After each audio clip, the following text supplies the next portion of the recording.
আসসালামু আলাইকুম রহমতুল্লাহ। আর বাংলা নিউজ, সাথে আছি আমি শাহবাজ। 5 জুন 2024। শুরুতেই খবরের শিরোনাম। মিয়ানমার সেনাবাহিনীতে যোগ না দিলে রোহিঙ্গাদের খাদ্য সহায়তা বন্ধ করে দেওয়ার হুমকি। রাখাইন রাজ্যের সিটিওতে তিয়াংচাং এবং ওহান্তাও গ্রামের কয়েকজন রোহিঙ্গা রাখাইন রাজ্যের রাজধানী সিটিওতে রোহিঙ্গাদের জোরপূর্বক সেনাবাহিনীতে নিয়োগ করছে। মিয়ানমারের সামরিক জান্তা রোহিঙ্গারা সামরিক প্রশিক্ষণে যোগ দিতে রাজি না হলে বাস্তুচ্যুত আশ্রয় শিবিরে মাসিক আন্তর্জাতিক সাহায্য সরবরাহ বন্ধ করে দেওয়ার হুমকি দেওয়া হচ্ছে। যুদ্ধ বিপর্যস্ত মিয়ানমার সামরিক বাহিনী রাখাইন রাজ্যে মুসলিম রোহিঙ্গা এবং জাতিগত রাখাইন বৌদ্ধ সম্প্রদায়ের মধ্যে উত্তেজনা সৃষ্টির চেষ্টা চালিয়ে সফল হচ্ছে বলে আশঙ্কা করা হচ্ছে।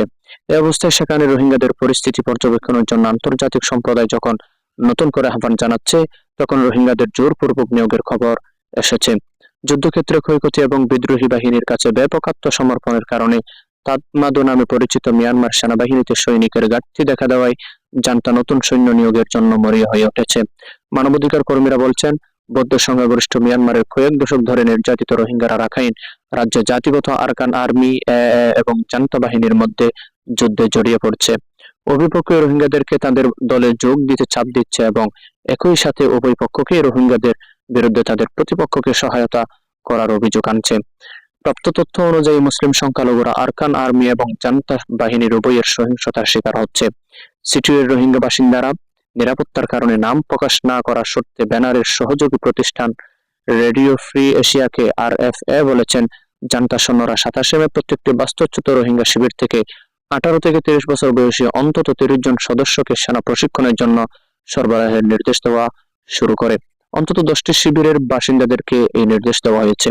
টেটকেইফাইন ক্যাম্পের এক রোহিঙ্গা বাসিন্দা বুধবারে বলেন, আমাদের ক্যাম্প থেকে 35 জনকে দিতে বলা হয়েছিল। যদি আমরা তা না করি, তারা আর আন্তর্জাতিক খাদ্য সরবরাহ করবে না।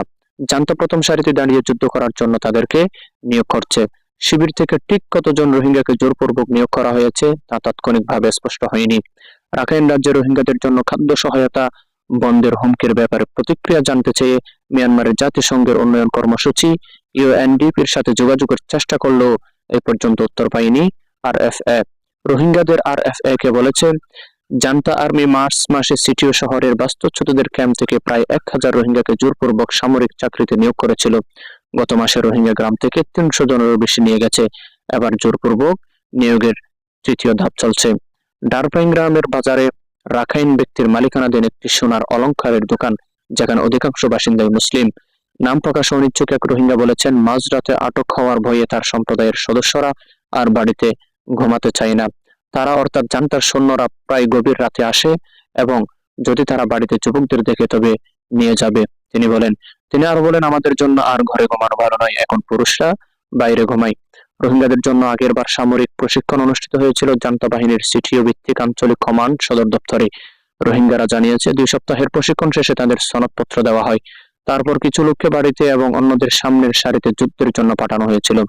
সাংগাই এর একজন বাসিন্দা RFA কে বলেছেন, জান্তা সেনাবাহিনী আরকান আর্মির কাছে রাখাইন রাজ্যের একের পর এক অঞ্চল হারিয়ে এখন রাজধানী রক্ষার জন্য রোহিঙ্গাদের নিয়োগ করছে। জান্তা এখন আত্মরক্ষামূলক যুদ্ধের জন্য প্রস্তুতি নিচ্ছে বলে মনে হচ্ছে। উল্লেখ করে তিনি বলেন, সামরিক জান্তা যদি অঞ্চল হারানো থামাতে না পারে, তবে রাখাইন এবং মুসলিম সম্প্রদায়ের মধ্যে জাতিগত এবং ধর্মীয় সংঘাত সৃষ্টি করে ক্ষমতা দখলে রাখার চেষ্টা করবে। বাস্তুচ্যুত ক্যাম্পের ওই বাসিন্দা বলে, রোহিঙ্গারা সেনাবাহিনীতে চাকরি করতে না চাইলেও তাদের কোনো বিকল্প নেই। রাজ্যের জাতিগত সম্প্রদায়ের মধ্যে সংঘর্ষের সম্ভাবনা ঠেকাতে তিনি সিনিয়র রোহিঙ্গা নেতাদের প্রতি আহ্বান জানান। RFA রোহিঙ্গাদের জোরপূর্বক নিয়োগের বিষয়ে জিজ্ঞাসার জন্য জান্তার মুখপাত্র মেজর জেনারেল জাওমিন থুং এবং রাখাইন রাজ্যের জান্তার মুখপাত্র হালাতেনের সাথে যোগাযোগের চেষ্টা করে ব্যর্থ হয়েছে। সামরিক বিশ্লেষকরা বলছেন, জান্তা রাখাইনের মংডু এবং রাতেডাং শহরে এর বিরুদ্ধে যুদ্ধের সময় সামরিক প্রশিক্ষণ নেওয়া রোহিঙ্গাদের ব্যবহার করছে।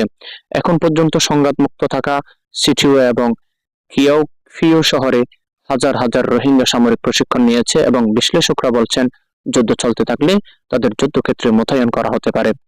বুতিডং শহরের কয়েকজন রোহিঙ্গা যারা যুদ্ধের কারণে আরকান আর্মি নিয়ন্ত্রিত এলাকায় পালিয়ে গিয়েছিল। রোহিঙ্গাদের জোরপূর্বক নিয়োগ এবং রাখাইন রাজ্যে জাতিগত সংঘাত উস্কে দিতে চাইছে সেনাবাহিনী। এমন খবরের প্রেক্ষিতে আন্তর্জাতিক সংস্থাগুলো সেখানে দাতা সংস্থাগুলো প্রবেশের অনুমতি এবং পরিস্থিতি মূল্যায়নের সুযোগ দেওয়ার জন্য যুদ্ধবিরতির আহ্বান জানিয়েছে। বুতিডং শহরে নতুন করে সহিংসতায় সম্ভাব্য কয়েক হাজার বেসামরিক নাগরিক, প্রধানত রোহিঙ্গা, বাস্তুচ্যুত হওয়ায় প্রতিক্রিয়ায় জাতিসংঘের মানবাধিকার বিষয়ক হাই কমিশনার ভোলকার তুর্ক গত সপ্তাহে সব পক্ষকে সংযত হওয়ার আহ্বান জানিয়েছে। গত 19 মে এক বিবৃতিতে তুর্ক বলেন, জাতিগত রাখাইন এবং রোহিঙ্গাদের আন্তঃসাম্প্রদায়িক উত্তেজনার মাঝে সক্রিয় সামরিক প্ররোচনায় একটি সংকটময় সময় তৈরি হয়েছে, যখন আরো নৃশংস অপরাধের ঝুঁকি বিশেষভাবে তীব্র। আমরা গুরুতর মানবাধিকার লঙ্ঘনের ইঙ্গিতবহ তথ্যগুলো নিশ্চিত হওয়ার চেষ্টা করছি। এই অবস্থায় আমি সরাসরি মিয়ানমারের সামরিক বাহিনী এবং আরাকান সেনাবাহিনীর কাছে যুদ্ধ থামাতে, বেসামরিক নাগরিকদের সুরক্ষা দিতে এবং অবিলম্বে নিরবচ্ছিন্ন মানবিক সহায়তার জন্য সেখানে প্রবেশের অনুমতি দিতে আবেদন জানাচ্ছি। আন্তর্জাতিক আইন পুরোপুরি ও নিঃশর্তভাবে মেনে চলার আহ্বান জানাচ্ছি, বলেন তিনি। জাতিসংঘের কর্মকর্তারা 24 মে এক সংবাদ সম্মেলনে বলেছেন, ভূ উপগ্রহের চিত্র এবং সামাজিক যোগাযোগ মাধ্যমের প্রচারিত ছবিতে দেখা গেছে আক্রমণের পরে প্রায় পুরো বুতিডং শহরটি জ্বালিয়ে দেয়। যখন জান্তা সৈন্য দ্রুত প্রত্যাহার করা হয়েছিল, তখন কিছু রোহিঙ্গাকে যুদ্ধক্ষেত্র থেকে পালাতে দেওয়া হয়নি এবং তাদের হত্যা করেছে।